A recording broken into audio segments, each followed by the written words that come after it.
अस्सलाम वालेकुम दोस्तों, हाजिर हूँ आज के मंजरनामे के साथ। मौजूदा हुकूमत के 2.5 साल मुकम्मल होने के बाद अब सियासी जलसे जुलूसों का मौसम एक बार फिर आ रहा है। बज़ाहिर हुकूमत को अपोजिशन की तरफ से की जाने वाली मीटिंगों और प्रेस कॉन्फ्रेंसों से कोई ख़ास परेशानी का सामना नहीं है, लेकिन मुल्क की हालात बड़ी तेज़ी के साथ बदल रहे हैं। एक तरफ जहाँ पर सियासी तनाव अपने अरूज पर है, वहीं पर महंगाई के हाथों आवाम शदीद परेशानी का शिकार है। आटे, चीनी और दूसरी रोज़मर्रा की जो अशिया हैं, उनकी कीमतों में बेपनाह इजाफा अब आवाम की बर्दाश्त से बाहर होता चला जा रहा है। ज़िंदगी के मुख्तलिफ शोबों से ताल्लुक़ रखने वाले लोग अपने तौर पर एहतजाज और जलसे और धरने कर रहे हैं, लेकिन हुकूमत को इन एहतजाजों से और धरनों से भी कोई ख़ास परेशानी नहीं है, क्योंकि ये अलग-अलग एहतजाज हुकूमत पर दबाव बढ़ाने के लिए काफ़ी नहीं है। और अभी तक इन धरनों में और एहतजाजों में जो अपोजिशन की सियासी जमातें हैं वो शामिल नहीं थी, इसलिए हुकूमत पर इन धरनों का कोई ख़ास असर भी नहीं हो रहा था। अब भी पार्लियामेंट के सामने सरकारी मुलाजमीन की एक बड़ी तादाद धरना देकर बैठी हुई है। मीडिया पर इस खबर का मुकम्मल तौर पर ब्लैक आउट है, टॉक शोज़ में भी इस पर बात नहीं होती, लेकिन लोग एहतजाज कर रहे हैं।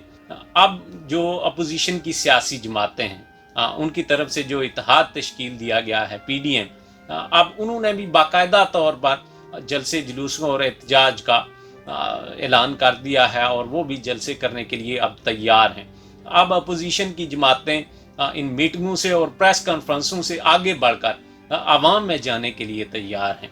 हुकूमत के कुछ लोग अपोजिशन से अपील कर रहे हैं कि वो कोरोना वायरस के फैलाव को सामने रखते हुए जलसे जुलूस ना करें और एहतजाज का ये जो सिलसिला है ये फरवरी तक मौखर कर दें। लेकिन हैरानगी की बात यह है कि हुकूमत ने अपोजिशन से पहले खुद जलसा कर दिया है।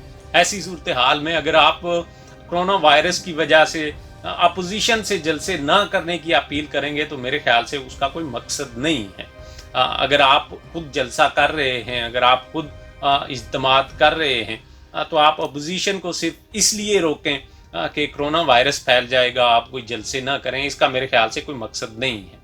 हुकूमत की तरफ से मुनक्कद जो जलसा लियाकत बाग में किया गया है उसकी TV पर तो कोई ख़ास कवरेज नहीं हुई, लेकिन सोशल मीडिया पर जो तस्वीर शेयर हो रही हैं उनसे तो लगता है कि काफ़ी माठा और फ्लॉप शो था।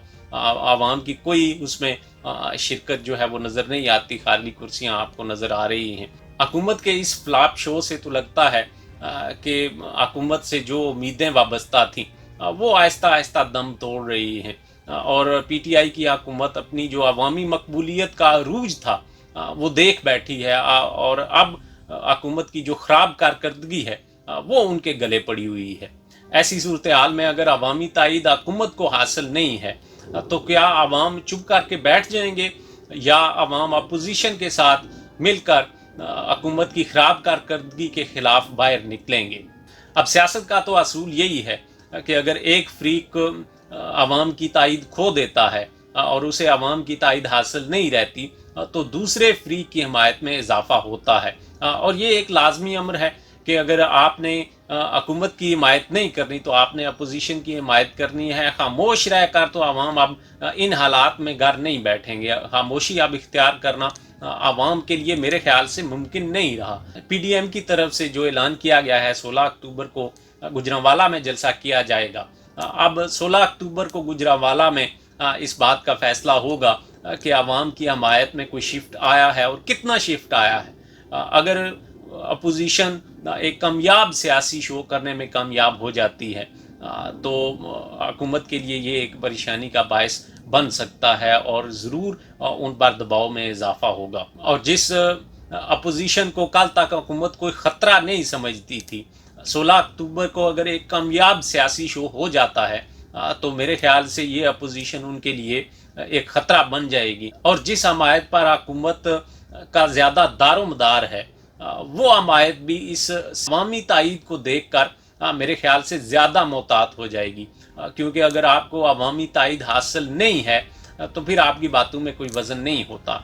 फिर आप महंगाई के ख़िलाफ़ भी बातें कर सकते हैं, बदइंतज़ामी के ख़िलाफ़ भी बातें कर सकते हैं, हुकूमत पर भी मुख्तलिफ़ किस्म के इल्ज़ामात लगा सकते हैं, لیکن اس کا کوئی خاص اثر نہیں ہوتا. لیکن اگر آپ ایک بڑا سیاسی شو کرنے میں کامیاب ہو جاتے ہیں تو آپ کی حمایت کرنے والے لوگ بھی محتاط ہو جائیں گے اور حکومت پر اچانک سے ایک دباؤ بڑھتا ہوا محسوس ہوگا. نون لیگ کے باغی اراکین یا جو شرک پوری صاحب کے ساتھ سلوک ہوا ہے وہ کوئی اچھی روایت نہیں ہے. اس طرح کا برتاؤ سیاسی جماعتوں کی طرف سے ہونا افسوسناک ہے. لیکن اس کے ساتھ ساتھ جب آپ ایک لڑائی لڑ رہے ہوتے ہیں اور آپ کے جو سپاہی ہیں وہ بیچ رستے سے اگر بھاگ کھڑے ہوتے ہیں تو ان کو اس کے نتائج کا بھی سامنا کرنا پڑتا ہے. شرک پوری صاحب کو اگر نون لیگ کی سیاست سے اختلاف تھا یا وہ سمجھتے ہیں کہ نون لیگ کی سیاست اب اس رستے پر چل رہی ہے جس رستے پر وہ ان کے ساتھ نہیں چل سکتے یا وہ ان کی حمایت نہیں کر سکتے تو انہیں سب سے پہلے اپنی سیٹ سے استعفیٰ دینا چاہیے تھا اور پھر مخالفت کرنی چاہیے تھی. اگر آپ نے پارٹی کی سیاست، یہ کسی ایک انسان کی سیاست نہیں ہے، یہ اب صرف نواز شریف کی سیاست نہیں ہے کہ آپ نواز شریف سے اختلاف کر سکتے ہیں، اب یہ پوری نون لیگ کی سیاست ہے. پوری نون لیگ اب اس کے پیچھے کھڑی ہوئی ہے. اگر آپ کو اس سیاست سے اختلاف ہے تو سب سے پہلے آپ کو اپنی سیٹ سے استعفیٰ دینا چاہیے تھا، پھر آپ کو مخالفت کرنی چاہیے تھی. لیکن آپ اس سیٹ پر بھی برقرار ہیں اور ابھی بھی استعفیٰ دینے کے لیے تیار نہیں ہیں. آپ کے ساتھ یہ سب کچھ ہوا ہے لیکن اس کے باوجود بھی ابھی آپ اپنی سیٹ سے استعفیٰ دینے کے لیے تیار نہیں ہیں. میرے خیال سے اگر آپ کو ان کی سیاست سے اتفاق نہیں رہا، اگر آپ ان کی سیاست کے ساتھ چلنے کے لیے اب تیار نہیں ہیں تو آپ کو جو سب سے پہلا کام کرنا چاہیے تھا وہ پارٹی چھوڑنی چاہیے تھی، اپنی سیٹ چھوڑنی چاہیے تھی. اب حکومت کے ٹھنڈے ماٹھے اور فلاپ سیاسی شو کے بعد مستقبل کی سیاست کا زیادہ دار و مدار اپوزیشن کے 16 اکتوبر کے جلسے پر ہے. اگر اپوزیشن 16 اکتوبر کو ایک بڑا اور غیر معمولی سیاسی شو کرنے میں کامیاب ہو جاتی ہے تو یقیناً حکومت کی پریشانیوں میں اضافہ ہوگا اور مستقبل کی سیاست میں اپوزیشن کا پلڑا بھاری رہے گا. اجازت دیجیے. اللہ حافظ.